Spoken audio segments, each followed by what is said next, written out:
The rubber comes in two parts. So there's a chemical reaction going on as that painting along.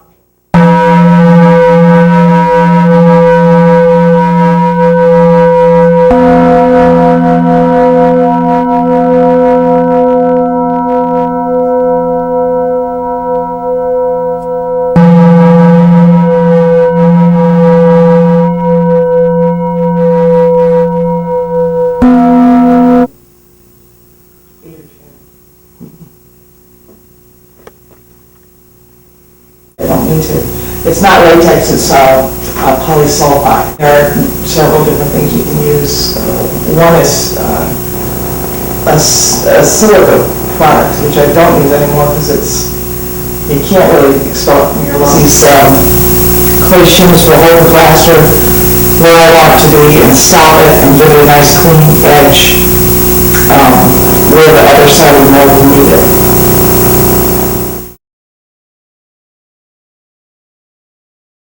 Hey, this is a bit of an art. She just sifted the plaster in until I have a little Caribbean island. it has a couple of islands in it like that without mixing it. When I do mix it, it'll already be creamy and smooth almost. I went to University of Michigan and I started with Lou Marinero there. And then I went to the the Graduate School of Figurative Art in New York City, and I worked with a lot of people there. But I was Lou Marinero's apprentice, and he is a figurative sculptor who does all of this process. And he taught a lot of this to me so I could do it for him. But we also learned to do this in school. That's just to keep the plaster from sticking too much to anything that might be outcropping or feel like. But I do want to soak the first level of plaster, the other pieces of this mold, so the new plaster doesn't stick to it. So for that I'm going to use really strong soap. Walter Erlbacher was my professor's professor, and he taught how to make molds just the way I'm doing it. But he would come in on mold making day in a tuxedo. Should I mention he was German? And he would not get any plaster on himself. The plaster becomes thicker, goes through kind of like tomato soup stage, and then it goes through like a sour cream stage. It has its own time thing going on. Gives you about, 20 to 30 minutes.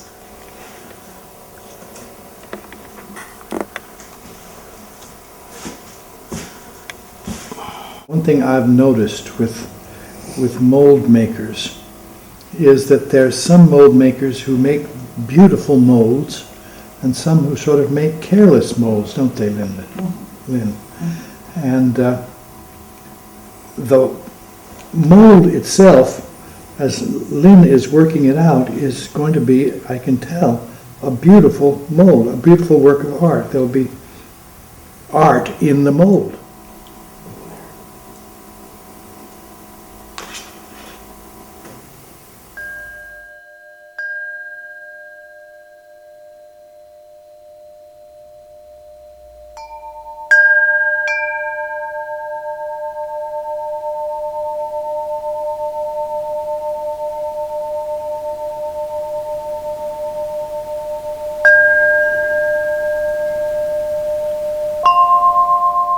To warm up the rubber so there's not a great deal of heat exchange. So the rubber is warm and the wax is hot and they stick together very well.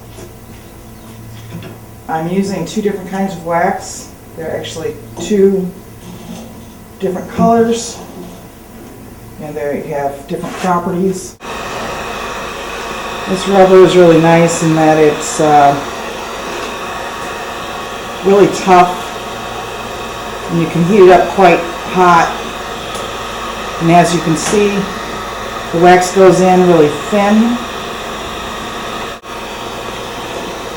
and that first coat you want to have kind of a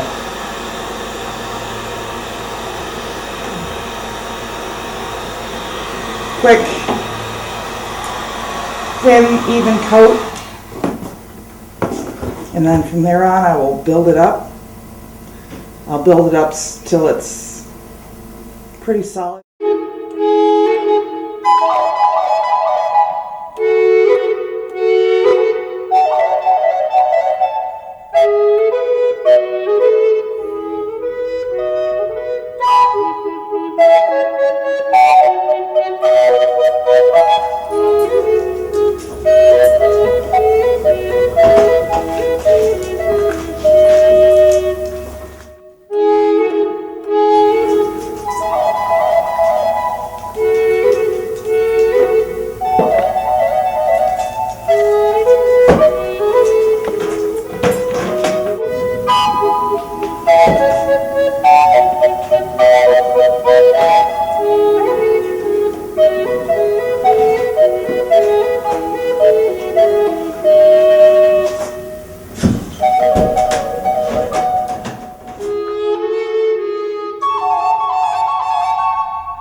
Look how easy that happened.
Kind of a little bit of a process, obviously. Getting Yeah, this in. but look how nice that seam is. It's pretty darn close. I mean, you'd like them to be that tiny all the time. But on a life-size piece, that's pretty hard to do. But So this is easy, keep these together. yeah, this is the back and the front. Yeah, And that's the seam.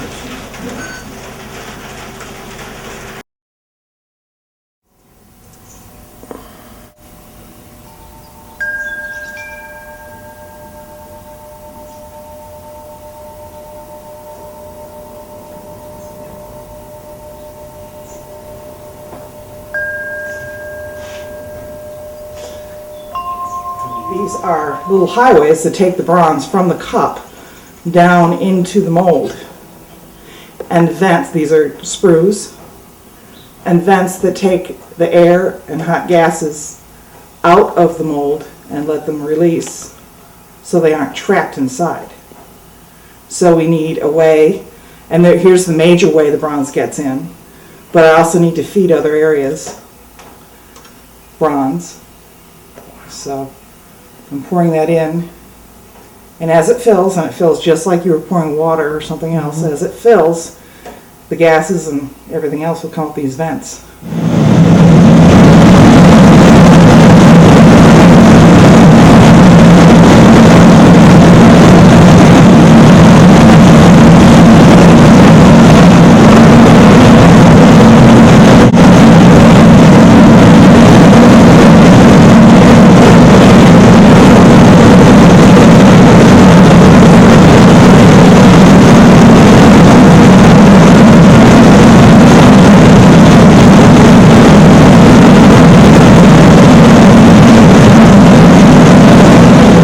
25 or 30 pounds of bronze in there and you've got a little crack and there's a little leak, you slow down, you probably get the piece, but if you speed up too much, that crack might just open up and your 25, 30 pounds of bronze is all over the floor and you have a mold you can't use again.